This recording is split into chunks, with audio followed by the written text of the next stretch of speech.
The officers attempted communication with the suspect. Then, at approximately 11:38 a.m., the suspect fired shots at our officers. Officers exchanged gunfire with the suspect. After the gunfire ceased, officers continued communication with the suspect. At this time, he surrendered 2 firearms with extended magazines and was subsequently arrested. The suspect, a 35-year-old man, was transported to a local hospital for treatment of non-fatal injuries. Criminal charges will be referred to the Milwaukee County District Attorney's Office. 3 members of the Milwaukee Police Department sustained non-life-threatening injuries during the exchange. The members injured in this incident are a 43-year-old male with over 19 years of service, a 49-year-old male with over 19 years of service, and a 44-year-old male with over 21 years of service. 4 officers discharged their duty weapons during the incident.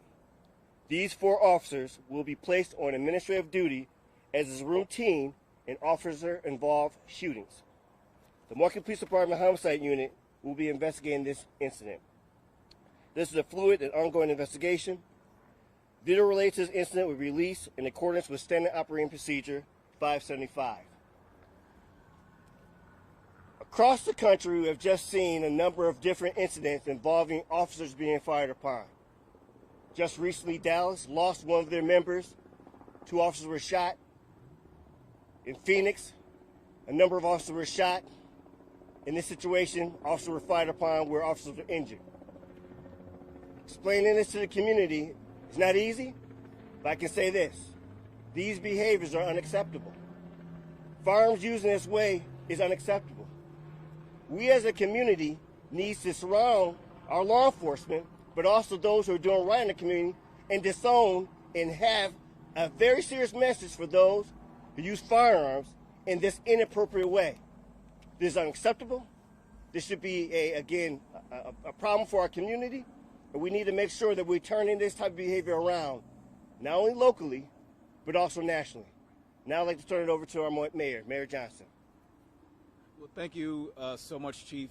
First and foremost, let me just say that I am grateful. I am extremely grateful for the work of the Milwaukee Police Department, seeking to keep this community safe each and every single day. I'm also very grateful and very thankful of the fact that the officers in question in this incident had injuries, minor injuries, but they will be okay. Third, I want to say that, what happened here was a travesty and it should not have happened. It just should not have happened. And even though, the officers were injured here, this wasn't just an attack on them. This was an attack on the entire Milwaukee Police Department. This was an attack on the entire city of Milwaukee. This is an attack on everybody in this community who wants to have safety in our community, who believe in public safety right here in Milwaukee. The chief talked about the suspect and his rap sheet, all right, the crimes he has committed before. And he was wanted for a number of crimes when the police approached him here earlier today. I want to send the message out there to individuals out there who have caused death or harm or destruction in this community. Like I've said from the outset, when you do those things, you will be caught, and there should be a consequence to pay. There should be a consequence to pay. And the same thing holds true for the incidents that happened just today. An incident where 3 law enforcement officers unfortunately were shot. And an incident where, their families should not have had to worry about their loved one being shot. That shouldn't have happened today. But because somebody decided to break the law and somebody thought they were going to get away with it, somebody thought that the brave men and women of our police department weren't going to follow up, they're going to suffer the consequence. They're going to suffer the consequence. So, again, I am grateful, extremely grateful for the Milwaukee Police Department, and extremely grateful for the fact that these officers are going to be okay. Thank you, Chief. Thank you, Mayor Johnson. Appreciate the thoughts and prayers for our officers. This time we'll take any questions. Chief, you said extended magazines. Can you detail the kind of firearms that the suspect had?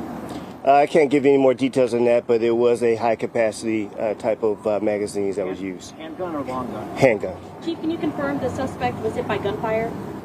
At this time, I know there's injuries. To the extent of what it is, we don't know, but we'll definitely have something later on in regards to where it's at. This took place in the apartments. Were there any other people in those apartments in that building at the time? At this time, I don't know, but we are definitely looking for any particular other witnesses. It is an apartment building, though. Do you know when these crimes occurred, this crimes that he was wanted for? No, but that's something that we can pass on a little bit later. Can you detail the injuries of the officers? Can you clarify, were they shot, the officers who were injured and taken to the hospital? We don't know the extent of their injuries, but they are being checked out. And like the mayor said, God bless that they're able to, walk away. And being physically harmed is not anything to say about the mental harm behind that. But we all are wishing speedy recoveries for officers. You said that you guys arrived around scene at 10:15. What happened between the time of serving the warrant and about an hour and 15 minutes later to where the shots were fired? So, again, these officers are part of what's called a Special Investigation Division. They are individuals who are really at the tip of the spear of a lot of our different proactive work in our city. There is that expectation of dialogue, the expectation in regards to having communication to convince those who are wanted to surrender peacefully. And as we can see, the behavior that was responded with this particular, almost a de-escalation type of style where they're very well trained in regards to this type of work, was responded with shots of fire. That is unacceptable. We have to make sure that we're not embracing this type of behavior in our community, especially against those who are, certified. They're, sworn to protect and serve our community. Were the officers involved in this wearing body cams? There was body cameras. There's a number of different body cameras that will be part of our release. Have you talked to the officers? How are they doing? So I talked to one. There's a number of different, hospitals I had to go to, unfortunately, but he's in, relatively good spirits. I know that definitely these are individuals who are really professionals in my eyes of being able to, step up to the plate. But I am going to be checking on all of my officers in regards to this incident. Chief, a situation like this, when someone pulls a gun on officers, that's only endangering officers. This entire neighborhood shut down. I mean, just talk about how this neighborhood was put at risk because of his actions today. Again, misuse of firearms in this way is unacceptable on all levels, not only for, again, this particular situation, but as you just said, the community. But this is a narrative that's way too often, not only in our city, but nationally. I mean, we just saw what happened in Georgia. Unacceptable use of firearms in regards to the behaviors and those put in harm and the families affected and their lives lost. These officers could have lost their lives today. Unacceptable. This is something of a trauma on their end, but also it is traumatizing to our community because there are individuals in our community who deserve to be able to live safely without worrying about firearms, especially in this situation, being utilized indiscriminately, where this individuals are actually firing upon officers just because he didn't want to be held accountable for actions that he took upon himself to, again, a violation of our law. Can I actually touch base on that? So, thank you, Chief. Yeah. So, about the impacts on the neighborhood, yeah, there's tape up and vehicles out, and their traffic's not flowing. Folks are not able to go about their daily lives as they ordinarily would. But just outside of camera shot here, there are kids here. There are children in this neighborhood. They need to open fire in an apartment building, right? Shooting at police officers with an extended clip, right? Without regard for who's on the other side of that wall. Could have hurt a kid. Could have hurt a senior citizen. Could have hurt somebody's mother, somebody's daughter. Those are what the impacts are. That's why we continually make the plea for individuals to not use firearms in this reckless sort of manner. That's why we continue to ask for help from the state to make sure folks like that don't get the access. And everybody keeps saying, criminals won't, obey the law. Well, try something. Try something. We're doing nothing. Nothing. And we don't control that at this level. We just have to deal with the consequence of it. But do something. Show that you care about these kids who are sitting over here, whose neighborhood is shut down because some idiot with a firearm decided to open fire in an apartment building where I presume kids probably live, right? We need to do something. And nothing has been done. Nothing's been done in Wisconsin. Nothing's been done in some of these other states where, unfortunately, we see whether it's police officers being shot at or students being shot at in a school, nothing is happening. Is this something that our society is comfortable with? This abnormality that no other developed nation in the world deals with at the clip that we do? But we have to do something different. This is another. This is another case of that. Mayor, what's the solution? I think there are a number of solutions. Not relative to this particular piece right here, but we have seen and have heard that, especially in the years past and recent history, that individuals were breaking into vehicles with the intent to steal weapons out of those cars and then use those weapons in crimes elsewhere in the city. Why on earth can't we stiffen penalties on individuals who are committing the crime of stealing guns out of the cars, yes, but then also making sure that, gun owners who I presume want to be responsible, that they actually have to be responsible there and not leave unattended guns that are not locked up inside of a vehicle. That's just one.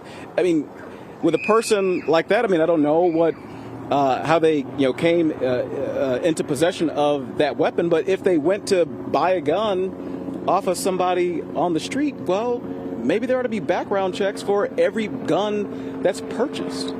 It's crazy to me that you can purchase a weapon that's designed to kill human beings and not have a background check done on that, especially in light of what we continue to see in the United States with kids, with children, the most innocent in our society, being just slaughtered each and every single year.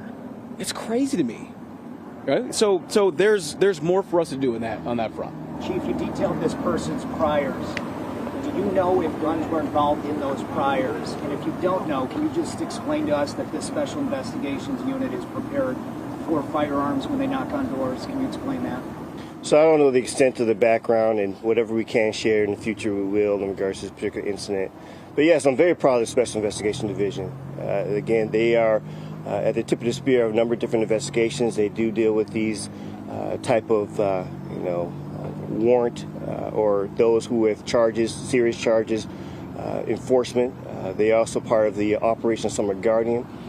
So there's a number of different work that they do within our community in such a professional and in a way that we expect as a department, as a community.